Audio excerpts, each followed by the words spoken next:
Dan Illman might be a race number 12 at Gulfstream Park on Florida Derby Saturday as the Sand Springs for fillies and mares going a mile and a 16th on the lawn. Let's take a peek at this field. Chad Brown's bringing one off the layoff. That's the number 8 market segmentation, who had a really good 2023. She won 3 in a row, including the Grade 1 New York on Belmont Stakes Day. Didn't fire her best shot in the Diana, so she's coming off a lengthy layoff, but at a reduced class level. Yeah, it is a long layoff. I guess that's the main concern with her, Dan. She did win this race last year, but she was third off the layoff. Then they're going to try it fresh this time. She does have tactical speed. She can win from on the lead. She can win from slightly off. Let's see where Timeform US has her. I would expect her to be fresh in here, maybe a little bit closer to the pace than where Timeform US has her. The number 9 Fast as Flight is sort of a pace prompter, and she's also going to be fresh off a little bit of a layoff. The number 7 is Infinite Diamond. Not sure she's as quick maybe as a horse like Market Segmentation. If Market Segmentation catches a flyer. Yeah, I didn't feel like this race was going to be run at a super fast pace here. Market Segmentation, I don't think you would exactly classify her as a speed, but she certainly can be forward in this race if they don't go. Candy Light has the fastest Timeform US late pace rating if this pace heats up. And we'll start things off with Candy Light, who seems to be on the improve for Saffie Joseph. This mare was purchased for $300,000 in November. One first time out for Saffie over the synthetic. They ran her in the Honey Fox last time out at Gulfstream, and it was one of those good trips until it wasn't. She saved ground most of the way. The rail opened up. It looked like she was going to move on through. I didn't think she was going to win if she did, but she got stopped pretty badly and she lost her momentum. Yeah, exactly. It's hard to tell how much it cost her in there. It cost her something for sure. The trip was really going to work out, and then she just didn't get to keep that run going, and it certainly cost her something. The other thing I like about her, Dan, is I just feel like the mile is the perfect distance for her. They tried her going longer several times. I like this distance for her. She's a pretty strong contender in this race. And some pace would go a long way for a mare like Candy Light. The number 2 is Typey, and she's stepping back up into the stakes ranks after failing to hit the board in a first level allowance race here in February, back on February the 24th. She just doesn't have a lot of speed, Mike, and I'm not sure she's the best closer in this heat. Yeah, exactly. I mean, it feels like she's just going to need a little bit of help and maybe, to catch a break or two if she's going to wind up winning this race.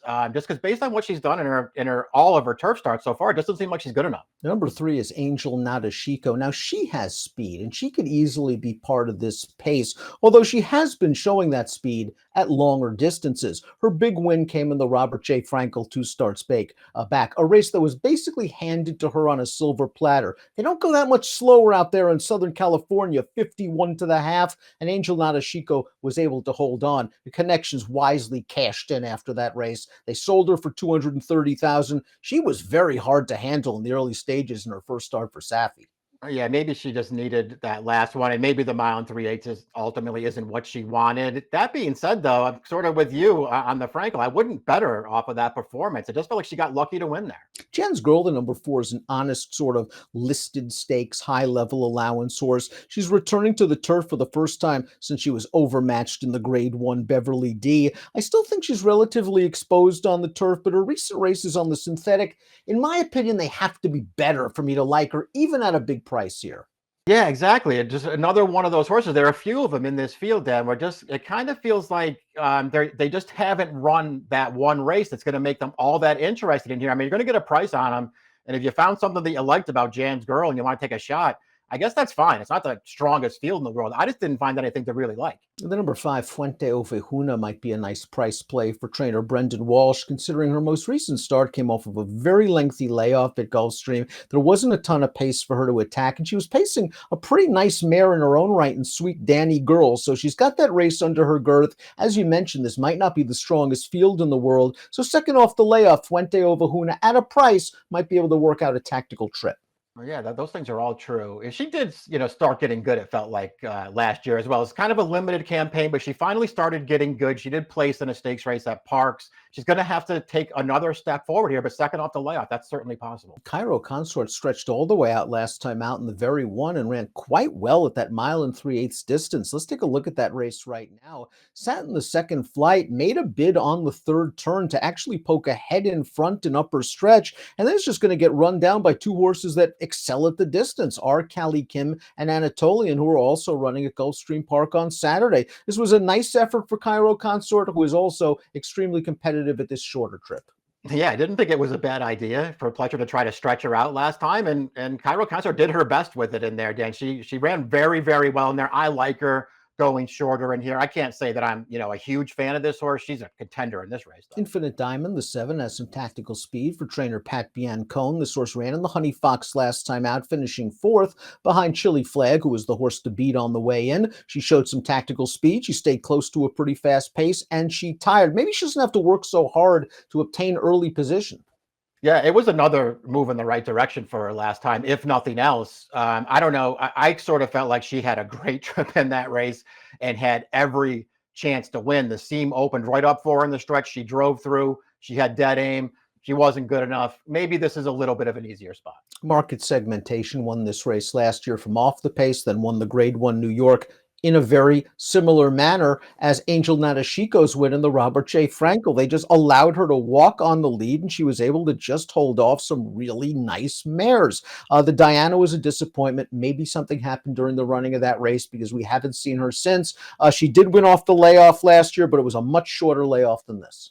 Yeah, exactly. We'll see what she does off the live. If nothing else, it's a great spot for her. She ran some really good races last year. You don't want to get too excited about the Grade 1 win because, as you've already pointed out, they just sort of handed her that race.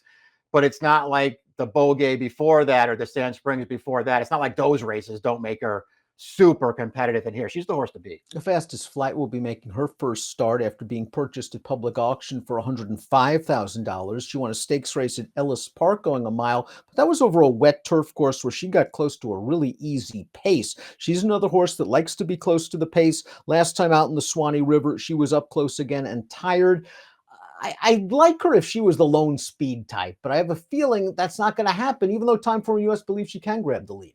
Yeah, I think it's all about that with her, too. I kind of feel the same way about her, Dad. I mean, if she shakes loose in here and they sort of leave her alone, I can see her being pretty dangerous. Otherwise, I don't really like her chances against this kind of a field. We'll see what happens. I'm not with this horse, but I won't be surprised when she runs well. Beechnut Trophy completes the field. Another one trained by Safi Joseph picks up Joel Rosario, beaten by Candy Light last time, but that was over a synthetic surface. Her Buyer's speed figures are just a little bit light compared with some of the others, and it makes me wonder how she classes up to these. Yeah, another horse in this field. So I wouldn't bet her off of any of her prior turf starts. Maybe she's ready to improve here. She's still relatively lightly raced. I don't know, Dan. I just didn't like her that much. Let's take a look at our top picks for the Sand Springs. Your market segmentation's simply the horse to beat. I think she is. I had trouble finding anybody else that was, that interested in this field. So I'll just take the favorite on top. I got your horse second. I hope Candy Light pulls a better trip this time. Yeah, I think she's going to have to if she's going to turn the tables on market segmentation. Breaking from the rail, she should at least save valuable ground going into the first turn. She did get stopped last time out and should be a price once again. 1879 for me, 8169 for Mike in the Sand Springs. Great card at Florida Derby on Saturday. Best of luck.